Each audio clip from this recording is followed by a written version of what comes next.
Welcome to Rewiring the American Edge, the podcast where we explore the intersection of innovation, automation, and policy to ask one big question. What will it take for cities, industries, and people to thrive in a rapidly changing world?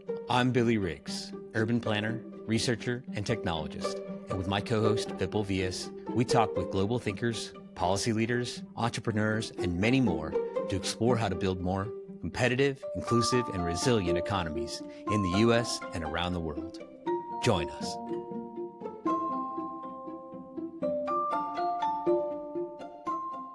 Welcome back, everybody, to Rewiring the American Edge. I'm Billy Riggs, and this is my good friend, Vipul Vyas, and we are good and happy to be back here. And today we're talking about something that's both a bit urgent and uncomfortable. Vipul, what are we talking about? Robotics? AI? Yeah, Combination? I think so. And how do we keep up? And particularly some of the stuff we've been seeing in the media about China's acceleration in this space, and how does America keep up? And what folks don't know is, and what Vipul and I have been talking about before we jumped on, is that I've been traveling a little bit, and we've been linking out some videos that we pre-recorded while I've been on the road working on some projects in the EU. And we've been talking about some of the political fear and distrust and cultural experiences we had as kids. But during my travels, we're talking about China moving full speed ahead with state support and massive industrial deployment of AI and robotics. We've seen a bunch of reporting on this, and I think both of us are really concerned. I'll leave that as a little intro, and you know, I kind of structured a couple things, but I just wanted to say, Vipul, did you want to add anything to start us off other than what I just said? No, I think the only thing I would add is that people have been thinking about demographic shifts as having big implications in terms of the growth trajectory of nations. And that's still obviously quite relevant. But I think some of that gets negated with robots and with AI. So you have both intelligence and physical capacity, the combination. And so I think it's going to be an interesting time. Now, I would argue that conceptually and sadly, this is not the first time that's happened. There have been many societies that have had the majority of their population being indentured servants. And so we've had these kind of structural economies before with organic intelligence, if you will. So it's maybe something to look back at to say, what are some interesting analogs, or unfortunate analogs, maybe a better word. Yeah, that's a good historic anchor to put in the ground. And maybe that gives us an entree to break up our dialogue today into three segments. So I'm going to start off with a little personal vignette. And then I think what we'll do is go to the three articles that we keyed on that you and I were batting back and forth over text while I was away working on some European Commission oriented projects that were related to automation and innovation. And one was from the Carnegie Endowment, one was from the Washington Post, and another was from the New York Times. We'll provide those to you in the notes. And then I think we'll close up with another segment on where's the U.S. on this. And I think we can say that there's some fear and paralysis. And I think those are the three kind of structural pieces I want to provide to our conversation today. So just to start off, you know, I think when you travel, when you go global, because we are a global conversation, and I say the American edge is not, I keep on repeating this as a part of this dialogue. The American edge is not American, has less to do with America than it has to do with everywhere else in the world. It is not local, it is glocal, it is global in nature. You know, one thing that struck me as I was coming home to the country I love, to the United States, as I was going through global entry recently, which, you know, as we are aware, the global entry program is supposed to speed up security and customs with technology. I scanned my face instead of scanning my passport, looked into the camera, which is supposed to bring up my identity on the computer and allow me not to have to answer questions. It's supposed to just allow me to tell the security officer that I don't declare anything to customs. And not have to, just kind of verify who I am with technology, But I think what I've seen happen right after that, I was sent to the customs officer, and what happened was it basically I repeated the entire process that the machine had already done. Now, I don't want to politicize this or anything else, but I would just say on the surface, we could just call this harmless. But what strikes me is its make work. It's a job created out of distrust of technology. Instead of embracing technology that's already doing the heavy lifting, it's already doing the heavy lifting of a human, and it could enlighten us. We layer on redundancy and double check it. And for me, I thought it was a good starting point for a recent experience and maybe a metaphor for where America is right now. We're building in distrust. We're building out science. And when you combine political attacks on research, cancel grants, culture of fear on automation, you see a country that's hesitating while China is accelerating. And Vipul, maybe you could talk about, as a part of segment two, how is China accelerating? I think there's a few things going on. One is, and I haven't been to China in any recent time frame, so I can't speak with great authority, and I should say that up front. But from just following things, and at least following things here, I think there's a little bit more confidence right now in China, and that should never be underestimated, which is great. Like for the Chinese economy, you have a lot of there's challenges and there are problems, and there's the whole lie flat movement and a lot of youth unemployment. But there's a spirit of we can kind of work our way through this despite some of those issues. Whereas I think in the political process and climate here, there's a little bit of hopelessness that's set in. And then that usually breeds a little bit of inertia, lack of movement, or lack of progress. But that being said, and I don't want to sort of caveat everything and give you a bunch of contradictions, we're getting some of our mojo back, if you will. You see the sort of emulation of the 996 culture, 9 to 9, 6 days a week that was heralded in China, and now you heard in San Francisco 007, which is midnight to midnight, 7 days a week, kind of some level of one-upmanship. And the difference in terms of AI development, we obviously have access to some of the most advanced hardware with NVIDIA chips and whatnot. But one of the big differences is that we deploy capital, private capital, where we think there are reasonable bets or opportunities. Whereas I think in China, there's a little bit more state direction of let's just sort of peanut butter AI everywhere.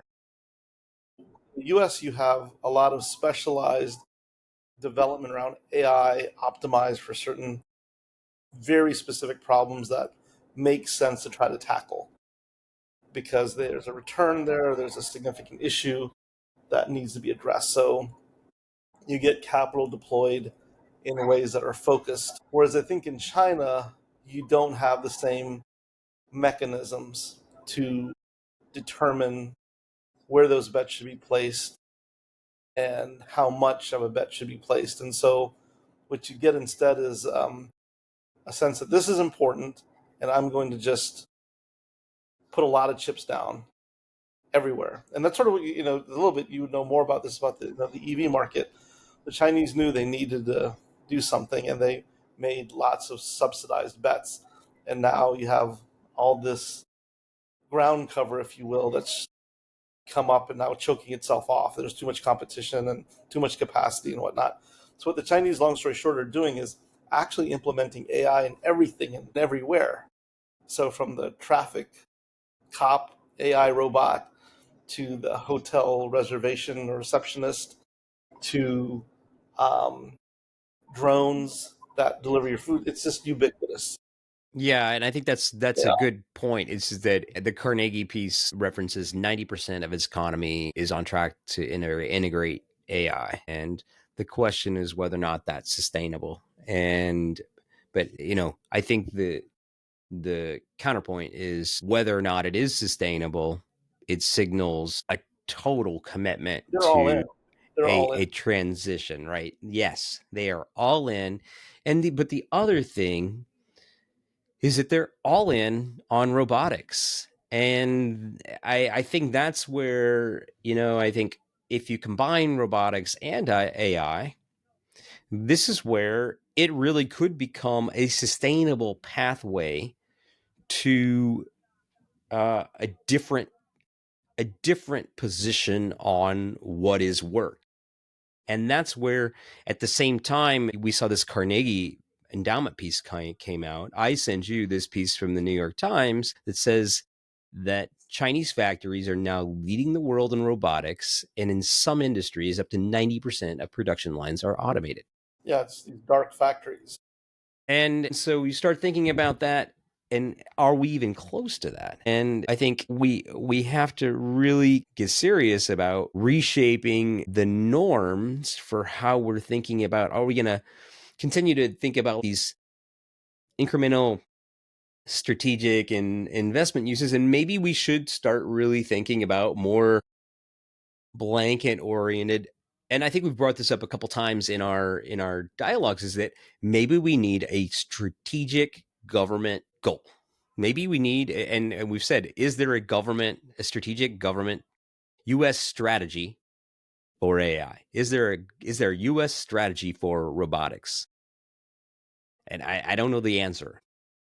Well, you're seeing it a little bit now, in terms of the current administration's made bets around, with Intel, and they made a few other basically investments, right, where they have a seat at the table, and they're using obviously the negotiation position of the tariffs to get lower end chip manufacturing here, generally more manufacturing. I think one of the things that you said earlier in terms of, do we have the same kind of robotics and factory, that type of presence? And I think say no, mostly because we don't have many factories to begin with, comparatively speaking. Yeah. Yeah.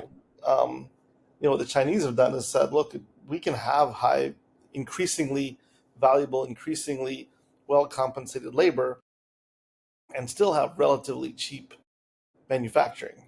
That's sort of the thing they're doing that we're going to probably get caught a little bit flat footed on, because now you're able to bridge your labor cost advantage to your production cost advantage by virtue of these investments they made.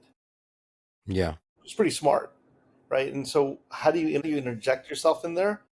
So basically, you have a situation where the Chinese can produce very high quality goods, high end stuff, not, kind of what people's old perception of as inferior quality, cheap goods. They are the factory of the world, and they can build the best stuff that's out there. It's possible, and they can do it cheaply and at scale. Yeah.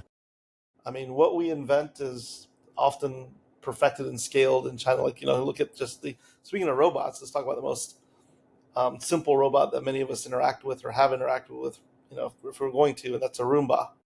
A Roomba was invented here decades ago. And now, if you look on Amazon or any place, it's mostly Chinese manufacturers that dominate the home robotic vacuum market. Roomba's kind of left in the dust. In fact, I think Roomba's moved manufacturing over, to China. Probably their stuff is built in the same factories Chinese manufacturers built their goods in, and they're always a day late and a dollar short. It seems like, in terms of features. Hopefully, Yeah. it's a temporary position. But yeah, I think this is something that we're falling behind on.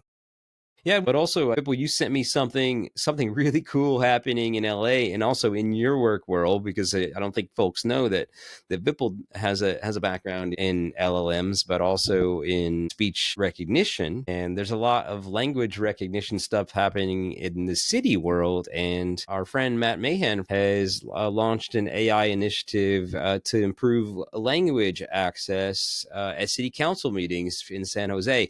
Huge opportunity there for access to government documents, government policy, just to government data and what's happening in civic meetings, etc. It's very, very, very exciting application of AI. So I don't know, Vip, you want to add anything else about those, if you've been following any of that? Yeah, no, I mean, outside the context of the University of San Francisco, I think that there's Matt Mahan down in San Jose has noted that he is embracing AI just like, we're seeing with some of the folks overseas. And instead of looking at it from a distance and admiring it over there, he's, essentially said, look, we need to embrace this stuff right now, especially given the position geographically and in people's mind that San Jose has, to embrace AI specifically for the purposes of inclusion and accessibility from a language and um, abilities perspective. So they're essentially using AI to real time translate and caption all of their city business, their council meetings and whatnot.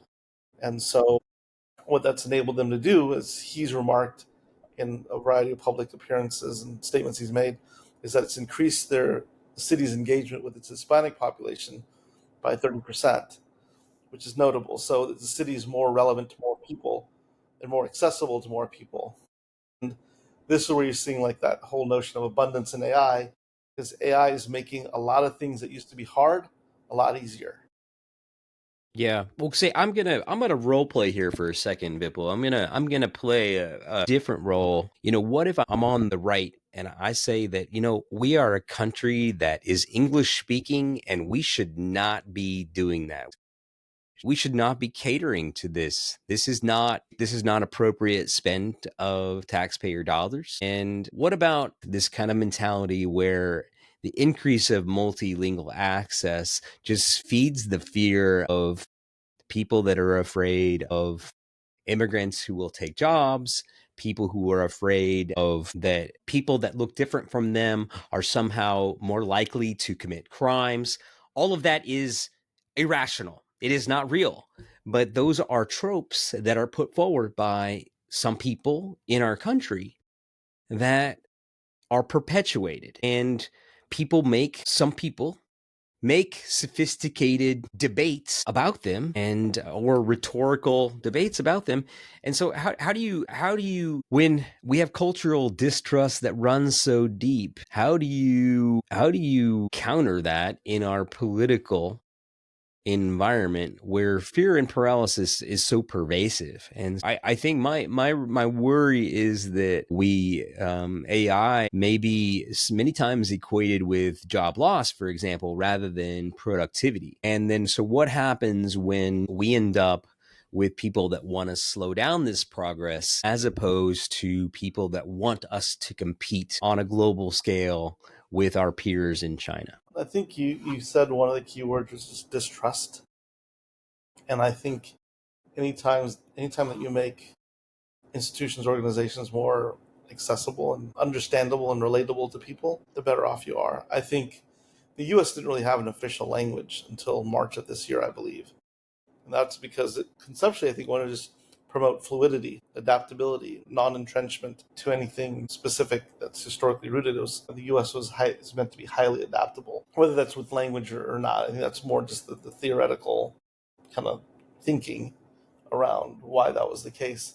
But in general, I think, regardless of the political debate around some of these issues that you're alluding to, these cities are going to have to deal with people that live there, Mm-hmm. whatever the political differences might be. There are constituents, there are residents, Mm-hmm. there's just people who are there, and if you make it harder for them to know what's going on, I'm not sure that serves anyone.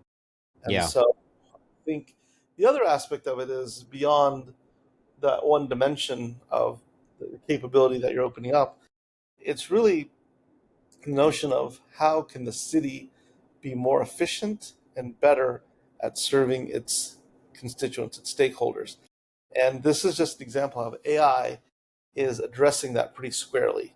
The city is just now much more approachable and is better at its job in terms of servicing the people that it's responsible for, or responsible to, rather. And so, what you want to see is, where appropriate, AI being adopted for the purposes of making it easier to interact with government and have government do the things that it's supposed to do. That's what it Mm-hmm. comes down to. Like, it's just that simple. It's like Can this help government do its job better? Yeah. Yeah. And I think this is also where the differences we have make us stronger and can help us compete more. And there is another kind of heinous story there. China has broken a lot of environmental rules. They have exploited people. They have broken labor standards. They have ruined a lot of natural ecosystems and done things that we would never do here in the US. And if we applied the same story in the US, we would hold ourselves to incredible environmental standards, labor standards. Automation would equal progress, competitiveness. It would equal national pride and national togetherness. And I think that narrative really matters and that story matters, but we can't just sit on the sidelines. We haven't kind of had our Sputnik moment, really. Yeah, we literally have not had our Sputnik moment, and it's because we're distracted. Now, I'd say that look in the 50s and 60s, that was not exactly a politically calm period, especially going in the 60s. There's a lot of social division. I mean, people remember I wasn't there, but I've heard. So we still went to the moon in one of the most tumultuous decades in in the recent history. And so it means it's possible, even in the context of it. Now, I think, you know, a lot of people try to emulate JFK and saying, we're going to do this. It's going to happen. But no one's kind of been believing him for a while, you know. So I'm not sure how you rally people like he did at the time. That's sort of what's needed. Sputnik was singular. It was like, this globe with these, sticks or whatever, poles sticking out of the back of it. And it was a thing. You could see it, visualize it, and you could point at it and go, we are behind. We didn't do that. Whereas I think with the AI stuff, it's very diffuse. You can't point to a thing. It's just sort of like a gurgling, like lava field, and you can't go, that is what we should be worried about. Probably DeepSeek was like the first moment where that was becoming more real with the little whale they've got there, almost as a symbol. But someone needs to crystallize and catalyze something that's happening in China to say that is what we need to be worried about. And not that we have to worry about China, in a menacing sense. It's more we have to have a lot more humility in understanding where we are relative to the rest of the world. And it's not this gaping lead and top of the heap mountaintop with everyone else, at the very base. That's not what the situation is at all. And I think, how do you demonstrate that to people?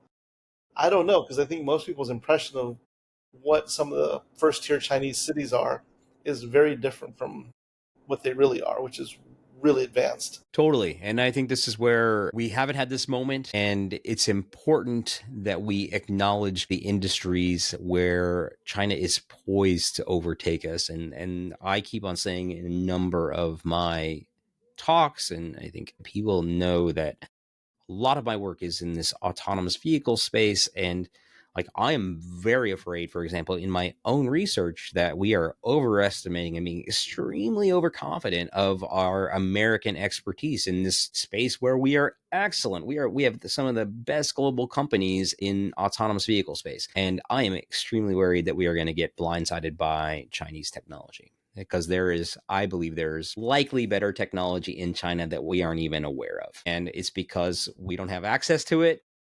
And from what I've seen from people who have been to China, because like Vipul, I have not had access.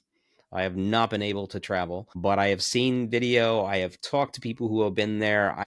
I have a light awareness, and I believe they may be ahead of us. And particularly that is on the advanced AI combined with robotics. And I think the risk there, in my mind, Vipul, becomes strategic. And I want to bring this up because I actually think it's beyond the topic we were talking about with regard to just AI and robotics. It's about values, because when you lose the ability to frame the norms and the norms of work, China begins to establish what are the democratic values by which you work. And my fear is that we will then succumb to non-democratic values around transparency, privacy, and equity related to AI. I think there are a lot of democratic values we may lose if we do not think about the strategic consequences of our actions if we do not claim leadership on this issue. Yeah, I think the one thing that is heartening is that people recognize the importance of this, and there is at least some notion, early as it may be, of a national strategy. And there's obviously an AI czar, so there's some efforts around that. So Vipul, where does this leave us? I mean, if I were to go back to kind of get my time machine and go back to global entry, I think we can. In my mind, I can. Do we spend our time double checking the global entry machines, or do we build machines and trust them in the future? What's the vision for the US going forward? Do we build trust in our machines and our AI? What's up with the future of how we rewire robotics and AI, and what decisions do we have to make? I think trust is earned, not conferred. And so I think we have to see things make sense and work. I mean, going back to the Roomba example, Roombas are great conceptually, but they never quite worked quite right. But you always wanted to give them a chance. And that eroded some trust in that brand. And that's why other people could sneak in that actually could live up to that brand promise. So my point was saying, using the Roomba example, was forget anything malicious. It just didn't do quite what it said it was going to do as well as we thought it or hoped it would. And so the same thing will happen, I think, with AI. Is we're going to see it. When you use ChatGPT or something, at some point it's going to do some hokey stuff. It's not going to give you the best answer, but it gives you something at least decent enough to start with. And you can't trust certain things about it. And so you kind of have a feel for, okay, I know what it's good for, I know it's not good for. And that's a function of lived experience. And I think that's how this is going to go. You're going to trust things based on what it ends up, how it self-declares to you. Like, this thing's pretty reliable. Like, I don't really worry about my credit card working or not. That's technology. It just miraculously works. Wherever I go, I just tap my card. It works. It's never not worked, or rarely not worked. So you kind of build a lot of confidence and trust in that system.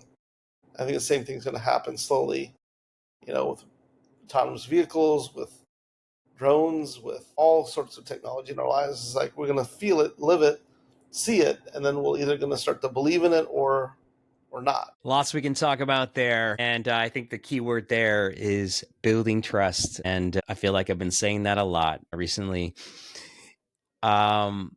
There's another conversation we're going to have on that, and it's probably going to be our next conversation. But if you found this discussion useful, please share in our ongoing conversation about automation, innovation, and global competitiveness. Thanks for listening. We really appreciate it.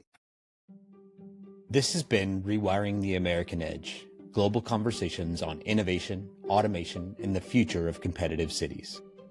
I'm Billy Riggs. Thanks for joining us.